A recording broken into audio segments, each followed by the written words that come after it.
Oke, Pak Yusuf Hamka, luar biasa waktunya. Terima kasih banyak waktunya, Pak. Sama-sama. Ini saya deg-degan nih, saya narasumber begitu banyak, biasa aja. Ini baru sekali ketemu Pak Yusuf Hamka, saya deg-degan nih. Karena pertama, lebih senior, pengalamannya jauh banyak. Yang kedua, jauh lebih kaya dari saya.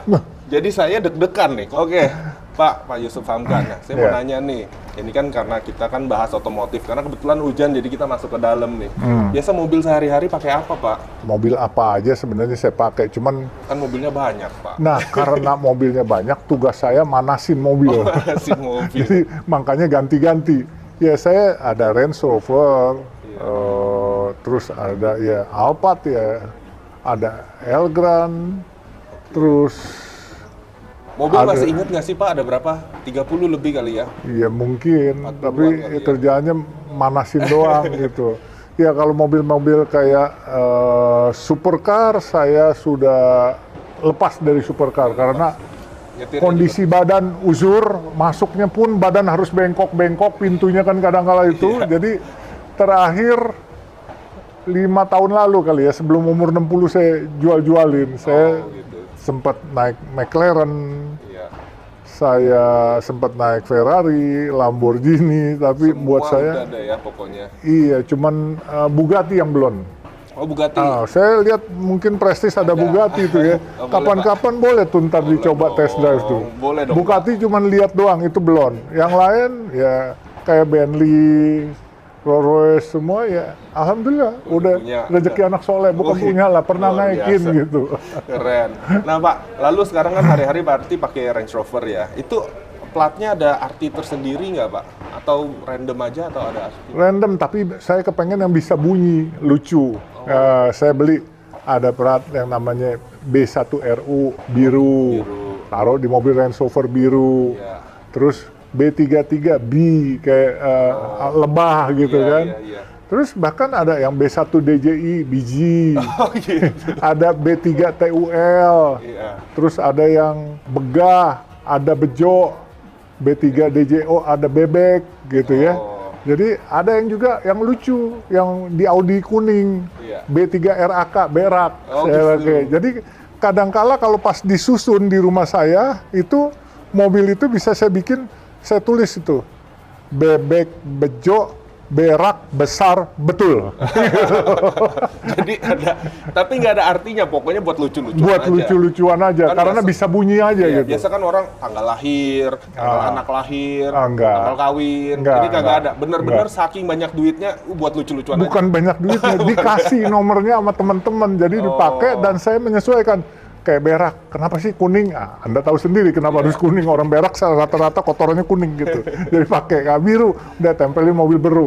Terus yang bejo artinya kaya kalau nggak salah, ya pakai bejo. Ya. Nah, kalau biji ya buat lucu-lucu. Oh, kalau orang teman-teman nyari, Pak Yusuf di mana? Udah datang belum nih? Kayak meeting. Udah, lu tahu dari mana? Bijinya udah datang. Iya, iya. Nah, Pak Yusuf ini ada preferensi apa nggak sih ketika beli mobil gitu? Apakah ya hobi aja atau kadang ada pilihan tertentu nggak? Nggak ada pilihan tertentu. Pokoknya apa yang saya belum pernah naikin, saya kepengen beli gitu. Oke. Tapi saya nggak beli Bugatti, kantongnya belum cukup. Oh, bisa aja. Ada fanatisme tersendiri nggak sama satu produk? Suka banget sama Range Rover atau suka banget sama apa begitu mungkin, Pak? Ya kalau buat nyaman, saya suka buat bawa sendiri, saya suka naik Range Rover.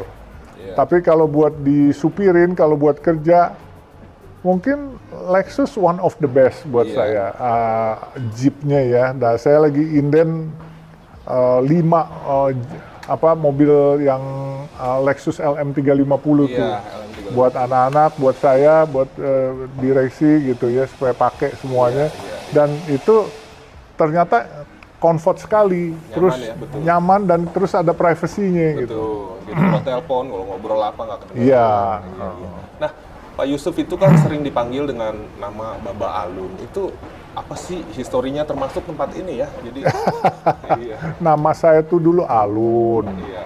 Saya terus diangkat anak, dulu nama saya Alun Yosep, diangkat anak sama almarhum Buya Hamka. Terus kemudian orang mengenal saya sebagai Muhammad Yusuf Hamka, dan tidak ada lagi yang kenal Baba Alun. Waktu saya bikin masjid, saya ingin menyebarkan siar Islam kepada teman-teman Tionghoa, yaitu supaya mereka tahu bahwa ini yang bikin masjid orang Tionghoa loh.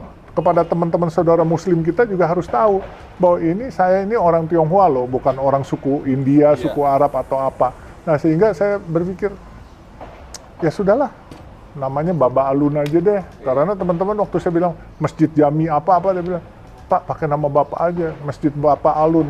Terus akhirnya teman satu nyeletuk, jangan Bapak, kalau Babah tuh panggilan orang Tionghoa buat Bapak. Ya udah, Baba Alun jadi, kun fayakun jadi aja. Jadi alhamdulillah udah 5 sih. Udah 5 ya. Udah 5. Saya dengar kan Pak Yusuf mau punya 1000 masjid. Insya Allah ya. mau 1000. Sekarang udah 5. Ini yang paling baru ya, Bro? Enggak, ini yang ketiga. Oh, ini yang ketiga. Yang keempat di Sentul, pintu Sentul Barat. Kelima di Taman Suropati. Itu di atas pos polisi. Tanahnya berarti tanah Bapak? Tanah di sini, kalau di semua tanah-tanah jalan tol yang Suropati tanahnya DKI. Oh, Bapak di atas pos polisi. Benar-benar untuk masyarakat pakai. Untuk masyarakat pakai, dan ini kita berikan kepada masyarakat. Kita nggak mau kita yang kuasain, silakan. Pokoknya dikelola dengan baik, jangan tempat masjid ini dibuat maksiat, satu. Kedua, dibuat forum agitasi kepada pemerintah, ya kan? Tidak, yang sejuk aja ceramah. Siapa aja boleh ngurus masjid ini. Saya nggak perlu ngurus, saya hanya bikin, yang ngurus teman-teman lah. Nah, saya mau dengar sedikit mengenai Bapak. Dulu kan namanya Alun, lalu karena ngikut sama Buya Hamka, lalu belajarlah mengenai Islam, akhirnya ganti nama menjadi Muhammad Yusuf Hamka. Itu ceritanya dari kecil kenapa? Emang dari orang tua itu, orang tua yang pasti bukan Islam, Buddha? Buddha dan Kristen. Lalu yang saya tahu Pak Yusuf umur 23 ya, baru kurang lebih belajar Islam. Itu gimana bisa transisi berubah menjadi Islam dan dapat hidayah? Saya punya orang tua tuh untungnya moderat. Walaupun dia Buddha, ibu saya Buddha, bapak saya Kristen gitu ya. Saya tidak diajarkan kepada satu fanatisme, tidak diharuskan ke gereja, ke kelenteng atau apa. Saya belajar agama Buddha waktu saya sekolah, ada ekskulnya pelajaran agama, ada yang Buddha, ada yang Kristen, semuanya saya sudah pelajari. Nah, seiring berjalannya waktu, umur 17 dikala saya di Samarinda, teman-teman sana, teman-teman Tionghoa pada hitanan sunat. Saya ikut sunat, terus dia bilang, mau masuk Islam nggak? Nggak berani, takut dimarahin sama bapak mak gue, gitu. Udah, saya ke Jakarta. Teman-teman saya kan semua anak-anak kampung yang pada nyeker, ibaratnya nggak pakai sendal, bahasa Betawinya dulu ciaka. Iya, ciaka. Kita nyeker, main di rumahnya semua. Kita main gundu, kelereng, main gundu. Terus kita main tak ngumpet, main galasin, itu semua mainan-mainan kampung lah. Kalau sekarang anak-anak sekarang mungkin nggak kenal.